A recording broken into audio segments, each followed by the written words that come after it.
Assalamualaikum warahmatullahi wabarakatuh. Halo teman-teman kelas 5, ketemu lagi bersama Bunda pada pembelajaran tematik.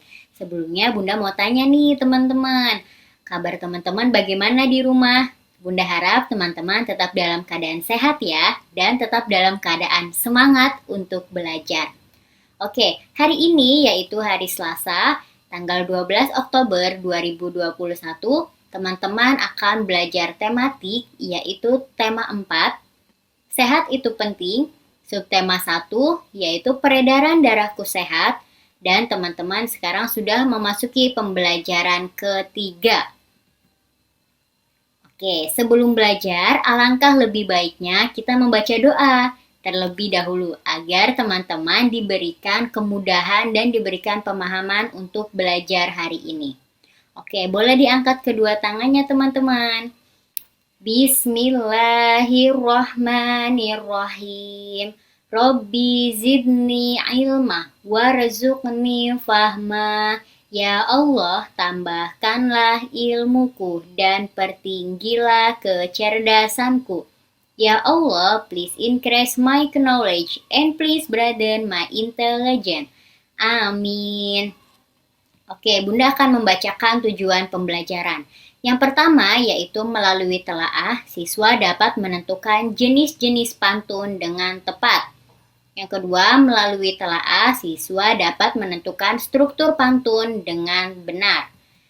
Yang kedua, yaitu melalui telaah, siswa dapat menentukan rute perjalanan serta letak tepat dan pada denah dengan benar. Yang ketiga, melalui telaah, siswa dapat menentukan bentuk interaksi sosial masyarakat dengan benar. Dan yang terakhir, teman-teman, melalui diskusi, siswa dapat menentukan hak, kewajiban, dan tanggung jawab sebagai warga sekolah dalam menjaga kebersihan dengan benar. Lalu materi hari ini teman-teman akan belajar bahasa Indonesia yaitu jenis dan struktur pantun, lalu IPS yaitu interaksi sosial dan contohnya, ada PPKN, hak dan kewajiban dalam menjaga kebersihan di lingkungan sekolah. Lalu yang terakhir matematika, yaitu teman-teman akan belajar rute pada denah atau peta. Nah, ini adalah materi yang akan teman-teman pelajari. Nah, pastinya teman-teman sudah belajar mengenai pantun ya. Bunda mengingatkan kembali, pantun adalah karya sastra yang dapat menghibur, memberi nasihat, dan mengajarkan pendidikan yang bermanfaat. Pada pantun terdapat kata dan kalimat sebagai ungkapan perasaan dan pikiran yang disusun sedemikian rupa sehingga terkesan menarik saat dibaca dan didengarkan. Lalu berdasarkan isinya, pantun dibagi menjadi beberapa jenis nih teman-teman, yaitu ada pantun jenaka, ada pantun teka-teki, ada pantun nasihat, dan ada pantun agama. Oke, pantun jenaka ini adalah pantun ini berisi tentang hal-hal yang menarik dan lucu. Tujuannya hanya sekedar memberikan hiburan bagi yang mendengar dan membacanya. Selanjutnya ada pantun nasihat. Pantun ini berisi tentang nasihat yang bertujuan untuk mendidik. Nasihat yang diberikan ini bisa berupa moral, sopan santun, dan lain-lain. Selanjutnya ada pantun teka-teki. Pantun ini berisi teka-teki. Biasanya pembaca atau pendengar diberikan kesempatan untuk menerka teka-teki yang disampaikan. Tujuannya pantun ini hanya sekedar hiburan. Lalu yang terakhir ada pantun agama. Pantun ini membahas tentang manusia dengan penciptanya. Pantun ini memiliki tujuan memberikan pesan moral serta pendidikan bagi pendengar dan pembacanya. Oke, sekarang Bunda akan memberikan contoh pantun. Kalau ada jarum yang patah, jangan simpan di dalam peti. Kalau ada kata yang salah, jangan simpan di dalam hati. Oke, kira-kira ini termasuk jenis pantun apa teman-teman? Ada yang bisa jawab? Ya, betul. Ini adalah contoh pantun agama. Oke, Bunda akan memberikan contoh yang berikutnya. Buah melon, buah nangka. Dijual di pasar buah-buahan. Coba terka, wahai saudara. Makin diisi, makin ringan. Kira-kira ini contoh pantun jenis apa teman-teman? Ya, betul. Ini adalah contoh pantun teka-teki. Oke, Bunda akan memberikan contoh pantun yang ketiga. Warna merah memberi tanda, telah datangnya waktu senja. Dengarlah nasihat wahai Ananda, pendidikan adalah hal yang utama. Nah, ini adalah contoh pantun apa teman-teman? Ya, betul. Ini adalah contoh pantun nasihat. Selanjutnya ada contoh yang terakhir nih. Bunga mawar tangkai berduri. Laris manis, pedang cendol. Aku tersenyum malu sekali. Ingat dulu suka mengompol. Ayo, di sini ada yang suka mengompol waktu kecil? Oke, ini adalah jenis atau contoh pantun jenaka. Jadi jenis pantunnya ini lucu ya teman-teman. Oke, selanjutnya teman-teman, pantun ini memiliki struktur, yaitu struktur pantun. Pantun memiliki dua struktur utama, yakni ada sampiran dan isi. Sampiran berisi tentang hal-hal yang berkaitan dengan kehidupan sehari-hari. Sampiran terdapat pada dua baris pertama, yakni baris ke-1 dan kedua. Terus kalimat sampiran juga bahkan terkadang tidak ada hubungannya dengan isi pantun. Kalimatnya ini hanya mengantarkan rima atau saja. Sementara dua baris lainnya disebut dengan isi, yang terletak pada baris ketiga dan keempat. Pesan yang terdapat pada pantun terletak di bagian isi. Jadi isi pantun ini merupakan tujuan dari pantun. Jadi perlu diingat ya teman-teman, struktur pantun ini ada dua, yakni sampiran dan isi. Kemudian baris ke-1 dan kedua disebut dengan sampiran dan baris ketiga dan keempat disebut dengan isi pantun. Oke, agar teman-teman lebih memahaminya, perhatikan contoh berikut. Nah, di sini ada buah pepaya, manis rasanya. Dibeli ibu di pasar jaya. Wahai kawan, janganlah lupa, rajin menabung tak membuat sengsara. Nah, di sini coba teman-teman perhatikan, baris 1 dan kedua ini disebut dengan sampiran atau struktur pada pantun sampiran. Sedangkan baris ketiga dan baris keempat ini yang disebut dengan isi pantun. Oke, teman-teman, apakah sudah paham mengenai struktur pada pantun? Oke, kalau gitu Bunda lanjut. Nah, selain sebagai media komunikasi, pantun merupakan bentuk ungkapan hati yang dirangkai dalam kalimat yang indah, sehingga menarik hati orang yang mendengar. Selain pantun, interaksi antara manusia juga sering digunakan dalam kehidupan sehari-hari.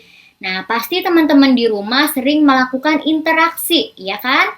Nah, itu adalah interaksi, kalau interaksi manusia dengan manusia disebut dengan interaksi sosial. Oke, masih ingatkah teman-teman apa itu interaksi sosial? Ya, betul. Jadi, interaksi sosial merupakan hubungan sosial yang terjadi antar individu, individu dan kelompok, serta antar kelompok. Nah, interaksi sosial penting dilakukan oleh setiap individu. Kenapa? Karena dengan melakukan interaksi sosial, individu dapat mencukupi semua kebutuhan hidupnya. Nah, perlu teman-teman ingat ya bahwa manusia ini disebut dengan makhluk sosial, yang artinya manusia ini tidak bisa melakukan kegiatan sendiri tanpa bantuan orang lain. Contohnya, jika teman-teman sedang sakit, pasti teman-teman keadaannya lemas ya, dan jika ingin mengambil sesuatu, pasti teman-teman membutuhkan orang lain untuk membantunya. Nah, agar lebih memahaminya, teman-teman perhatikan contoh interaksi sosial berikut. Nah, di sini contoh pertama yaitu interaksi antar individu. Jadi, interaksi antar individu ini yaitu hubungan antar dua orang. Jadi, hanya dua orang saja, teman-teman. Contoh, di sini ada Farhan bermain dengan Ani. Lalu contoh kedua, Siti membantu ibu memasak. Yang ketiga, di sini ada dokter memeriksa pasien. Jadi di sini ada interaksi tetapi antar individu. Jadi hanya ada 2 orang saja. Selanjutnya yaitu contoh interaksi individu dengan kelompok. Nah, interaksi individu dengan kelompok yaitu hubungan seseorang dengan sebuah kelompok atau komunitas. Contoh di sini ada guru menjelaskan pembelajaran di kelas. Artinya guru ini seseorang dan kelompok adalah, karena di sini banyak ya disebut dengan kelompok. Nah, disebut dengan siswa ini sebagai kelompok atau komunitas. Jadi guru menjelaskan pembelajaran di kelas ini adalah contoh interaksi individu dengan kelompok. Selanjutnya di sini ada pelatih sedang berbicara dengan tim pemain sepak bola. Jadi ini adalah tim komunitasnya itu sepak bola, lalu seseorang di sini yaitu pelatihnya. Oke, contoh yang berikutnya yaitu contoh interaksi kelompok dengan kelompok. Jadi interaksi kelompok dengan kelompok yaitu hubungan di antara 2 kelompok. Contoh di sini ada kelompok TNI dan Polri ya teman-teman. Jadi interaksi antara polisi dan TNI untuk menjaga keamanan. Jadi di sini ada 2 kelompok. Lalu ada interaksi antara 2 tim sepak bola yang berbeda. Di sini ada tim merah dan tim biru. Mereka adalah 2 kelompok yang melakukan interaksi. Jadi ini adalah contoh interaksi kelompok dengan kelompok. Selanjutnya, selain untuk memenuhi kebutuhan hidup, interaksi juga merupakan sarana untuk mencapai tujuan bersama. Nah, interaksi dapat mengarah pada kebersamaan atau persatuan dan ada juga yang mengarah ke perpecahan. Oke, contoh interaksi yang mengarah kepada kesatuan. Yang pertama yaitu siswa kelas 5 berdiskusi menentukan perlombaan. Lalu yang kedua, warga melakukan kerja bakti membuat masjid. Yang ketiga, guru memberikan nasihat kepada siswa. Nah, ini adalah contoh interaksi yang mengarah ke kebersamaan atau ke kesatuan. Selanjutnya yaitu contoh interaksi yang mengarah kepada perpecahan. Kira-kira apa saja ya? Yang pertama, tidak mau bermain dengan teman yang berbeda suku. Ini akan menimbulkan perpecahan ya teman-teman. Lalu yang kedua yaitu tawuran antar supporter sepak bola. Nah, sebetulnya interaksi yang mengarah kepada perpecahan ini dapat kita cegah, yaitu dengan kita harus mencegahnya dengan sikap saling menghormati dan saling menghargai. Kalau kita bisa menghargai, kita bisa menghormati, itu tidak akan timbul perpecahan. Manusia hidup dalam lingkungan. Setiap orang pasti mendambakan hidup dalam lingkungan yang bersih dan sehat. Menjaga kebersihan merupakan tanggung jawab semua manusia, begitupun teman-teman. Jika teman-teman di rumah, berarti ketika kita hidup atau berada di lingkungan rumah, artinya semua anggota keluarga itu wajib menjaga kebersihan rumah. Begitupun teman-teman, jika teman-teman berada di sekolah, artinya teman-teman sudah menjadi warga sekolah. Dan teman-teman harus menjalankan kewajiban sebagai warga sekolah dan mendapatkan hak sebagai warga sekolah. Nah, tapi hari ini teman-teman fokus kepada kewajiban dan hak warga sekolah dalam menjaga kebersihan di lingkungan sekolah. Kira-kira kewajiban apa saja yang harus teman-teman lakukan untuk menjaga lingkungan sekolah ini tetap bersih dan tetap sehat? Ada yang tahu? Oke, kalau gitu kita simak bersama-sama ya teman-teman. Hak dan kewajiban warga sekolah dalam menjaga kebersihan. Nah, di sini ada kewajiban yaitu menjaga kebersihan ruang kelas. Hak yang didapat sebagai warga di sekolah yaitu dapat belajar di ruang kelas dengan nyaman. Lalu kewajiban membuang sampah pada tempatnya. Hak yang didapat yaitu sekolah menjadi bebas sampah. Lalu kewajiban berikutnya yaitu melakukan piket secara rutin. Nah, hak yang didapat yaitu ruang kelas lebih bersih. Lalu kewajiban yaitu merawat tanaman di sekolah. Lalu haknya lingkungan menjadi asri dan sejuk. Lalu yang terakhir yaitu menjaga kebersihan toilet. Lalu hak yang didapat yaitu menggunakan toilet secara nyaman. Jadi ini kewajiban dan hak yang teman-teman dapat ketika teman-teman berada di lingkungan sekolah. Ingat ya, kewajiban juga harus dilakukan teman-teman agar teman-teman mendapatkan haknya. Oke, teman-teman, pasti saat teman-teman berangkat ke sekolah, teman-teman melewati suatu jalan. Betul kan? Nah, di jalan itu termasuk atau disebut juga dengan rute, teman-teman. Ada yang tahu apa itu rute?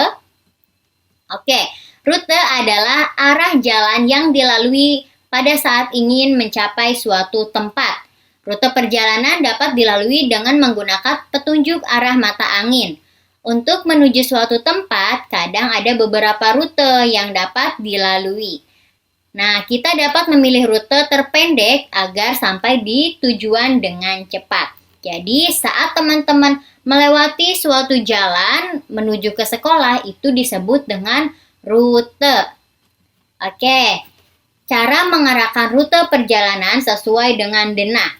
Yang pertama, tentukan posisi awal dan tujuan akhir. Yang kedua, tentukan arah perjalanan dengan memperhatikan arah mata angin. Yang ketiga, sebutkan nama jalan yang akan dilalui. Yang keempat, perhatikan nama bangunan yang dilewati. Dan yang terakhir, perhatikan bangunan sebelah kanan atau kiri, atau depan atau belakang dari tempat tujuan. Jadi sebelum teman-teman mengarahkan rute atau perjalanan, teman-teman harus memperhatikan ini terlebih dahulu ya. Oke, agar teman-teman lebih memahami, perhatikan contoh rute perjalanan berikut. Nah, di sini sudah ada denah ya teman-teman. Kita akan menentukan, berdasarkan denah di samping, kita akan menentukan rute perjalanan dari rumah Dimas menuju SD Brilian Jaya. Jadi tujuan awal itu dari rumah Dimas. Dimas ingin menuju ke SD Brilian Jaya yang berada di sini. Oke, untuk rutenya yaitu Dimas berjalan menuju timur, yaitu di Jalan Kusuma. Nah, timur ini ke sini ya, teman-teman. Menuju timur, lalu jalan terus sampai ketemu perempatan. Ini yang disebut dengan perempatan. Kemudian, Dimas harus belok ke kiri atau ke arah utara di Jalan Dahlia. Kemudian, jalan terus sampai bertemu dengan pertigaan. Nah, ini disebut dengan pertigaan. Nah, di pertigaan, Dimas belok kanan ke arah timur di Jalan Merdeka. Kemudian, tujuan atau SD Brilian ini berada di sebelah kanan lapangan atau juga berada di sebelah kiri jalan. Nah, ini adalah salah satu atau contoh rute perjalanan dari rumah Dimas menuju SD Brilian. Sebenarnya ini rute pertama ya teman-teman. Rute yang berikutnya juga bisa nih, yaitu Dimas belok kanan menuju selatan, yaitu di Jalan Kusuma. Kemudian ketemu perempatan, Dimas belok kanan ke arah utara, yaitu di Jalan Anggrek. Lalu ketemu pertigaan, Dimas harus belok kanan atau menuju timur di Jalan Merdeka, terus Dimas lurus terus sampai ketemu dengan lapangan. Nah, SD ini berada di sebelah kanan lapangan. Sebenarnya bisa teman-teman mau memilih rute atau pastikan pilih rute yang tercepat agar lebih cepat sampai ke tempat tujuan. Oke teman-teman, apakah sudah paham? Baik, kalau sudah, thanks untuk hari ini. Nah, sekian untuk pembelajaran hari ini. Semoga materi ini dapat membantu teman-teman belajar di rumah. Tetap semangat belajar dimanapun dan juga tetap jaga kesehatan ya teman-teman. Sekian dari Bunda. Assalamualaikum warahmatullahi wabarakatuh. Bye-bye.